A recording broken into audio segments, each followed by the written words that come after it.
질문 하나 드리는데요. 여러분은 하나님의 백성임을 믿고 살아가시나요? 너무나 당연한 질문을 드렸습니다. 그렇다면 저와 여러분에게 질문을 한번 해볼게요. 우리는 하나님의 백성처럼 살아가고 있습니까? 아마 대답이 잘 안 될 수도 있어요. 오늘 말씀에서 이야기하는 것이 저는 방금 드린 질문으로 다가왔어요. 땅에 보물을 쌓지 말라, 하늘에 쌓아라, 내 보물이 있는 곳에 마음이 있다. 아마 이 구절을 헌금에 많이 인용하셔서 하셨을 거예요. 그런데 제가 본 본문의 의도는 은행에 저금하지 말고 교회 헌금에 이런 게 아니었어요. 재물은 사실상 우리가 가장 경계할 것이 맞죠. 하지만 오늘 본문에 땅에 재물을 쌓아두지 말라는 거는 우리의 마음을 거기에 쏟지 말라는 거죠. 저는 그렇게 다가왔어요. 즉 세상에 불을 쌓기 위해서 마음을 쏟지 말고 우리가 살아가는 환경 안에서 주시는 은혜들을 바라보면서 우리의 마음을 온전히 하나님께 쌓는 것을 노력해라. 이렇게 좀 나갔습니다. 우리의 살아가는 모습을 보면 돈 버는 일, 내가 성공하는 일에 집중할 수밖에 없습니다. 저는 이 모습이 절대 나쁘다고 생각하지 않아요. 그런데 내가 돈 벌고 내가 성공하고 싶고 그게 지나치게 욕심으로 치닫다 보면 우리가 하나님의 백성의 모습으로 살아가는 것을 잊게 된다는 거예요. 하나님의 백성이라는 나의 정체성, 우리의 정체성은 하나님의 은혜를 받으면서 살아가면서 그리고 하나님이 원하시는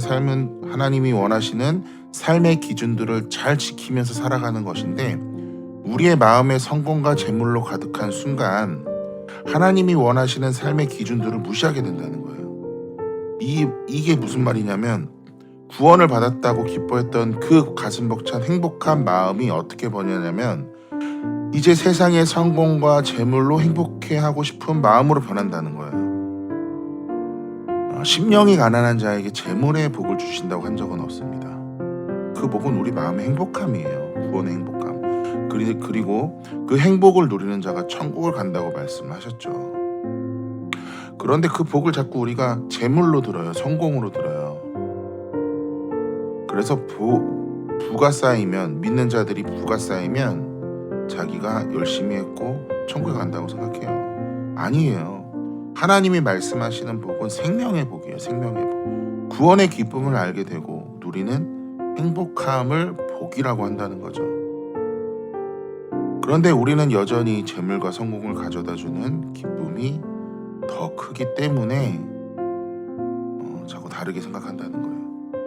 주변에 살펴보면 거의 죽을 뻔했던 우리가 흔히 말하는 죽었다 살아난 사람은 세상의 가치가 더뎠음을 알게 됩니다.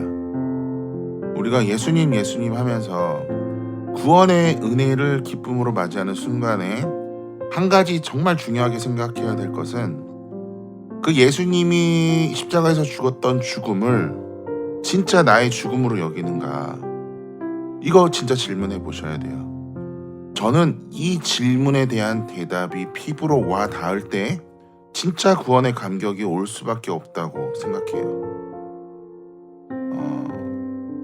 그래서 우리의 마음이 예수님의 죽음이 내 피부로 닿아왔을 때 우리의 마음이 완전히 하나님한테 갈 수밖에 없는 거죠. 그래서 오늘의 본문을 보면 보물을 땅에 쌓아두지 말라는 것은 우리를 위해 땅에 보물을 쌓아두지 말라는 것이고 그 구원의 감격으로 하나님을 위해 보물을 쌓으라는 거예요. 재물을 섬긴다는 건요, 나를 위해 살아가는 거예요. 그런데 이 재물도 하나님을 위해서 모으고 하나님을 위해서 성공하라는 겁니다. 그런 분들이 가끔 있어요. 11조 더 많이 하기 위해서 교회 봉사를 내려놓는다? 이런 말도 안 되는 소리 하지 마시고요.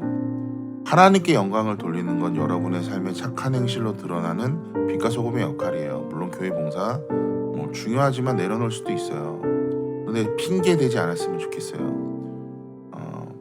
하나님이 주시는 착한 행실의 기준들로 살아가지 않고 돈이라면 자신을 위해서 무엇이든 서슴지 않고 행하는 그런 삶을 지양했으면 좋겠습니다. 여전히 우리가 하나님을 사랑한다면 하나님을 위해 성공과 보물보다 하나님을 선택해야만 한다는 것이죠. 같이 사역했던 자매님 중에 노수미라는 자매님이 있어요. 유튜브 치면 나올 거예요. 정말 노래도 잘하고요. 삶으로도 정말 하나님의 백성이구나 라는 생각이 들었던 친구예요. 그 친구한테 어느 날 물어본 게 있어요. 야, 너는 하나님이 노래하지 말라고 하면 안 할 수 있어? 그런데 그 대답을 하는데 1초도 안 걸렸어요. 당연하대요. 하나님이 원하신다면 지금이라도 당장 다른 일을 할 수도 있다고 했습니다. 이게 어떤 의미냐면 열심히 내가 하나님이 열어주신 길이라고 사역을 열심히 해왔어요. 오랫동안 했단 말이에요. 근데 그것을 포기한다는 건 그동안 쌓아둔 보물을 자신을 버린다는 것과 같았어요. 그런데 이렇게 대답하는 거는 그 쌓아둔 자신의 경력과 보물이 다 하나님을 위해 했던 거예요. 그래서 하나님이 하지 말라고 한다면 하지 않겠다. 즉 그 모든 것을 버릴 수 있다는 거였죠. 그 자매님은 그 보물이 하나님이 주신 거라는 것을 너무도 잘 알고 있었던 거예요. 우리 마음이 하나님만 섬기고 있다면 우리에게 주시는 재물이나 복이 결코 우리께 아님을 알기 때문에, 그리고 그 모든 게 주님이 주신 거라고 생각하기 때문에 그 주신 것을 나를 위해 쌓아둘 수가 없던 거예요. 다 하나님 거니까요. 내게 주시는 것, 우리에게 주시는 것 다 하나님이 주신 거예요. 그래서 예수님 말씀하세요. 33절에 뭐라고 하냐면 무엇을 먹을까 입을까 걱정하지 말라. 하나님이 먹이신다. 걱정하지 말고 다만 하나님 나라와 하나님의 의를 구하라고 이야기하는 겁니다. 우리가 생각하는 땅의 보물은 우리가 하나님의 나라와 하나님의 의를 구할 때 더해 주시는 거라고 이야기하시는 거예요.